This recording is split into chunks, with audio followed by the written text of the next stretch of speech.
Getting started with Python. Let us learn how to download and install Python in the system. Downloading and installing Python. The first step to install Python is to download the latest version of the installation package from the given link or URL https://www.python.org/downloads/. After downloading the Python setup, run it to install.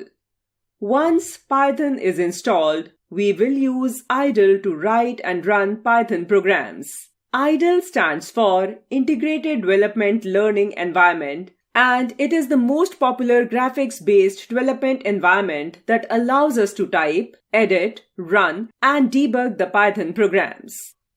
Starting idle Python. To open idle, follow the given steps. 1. Type Python in search box. 2. Click on idle Python 3.9 64-bit option. Components of the idle shell window. Let's see the main components of the idle shell window.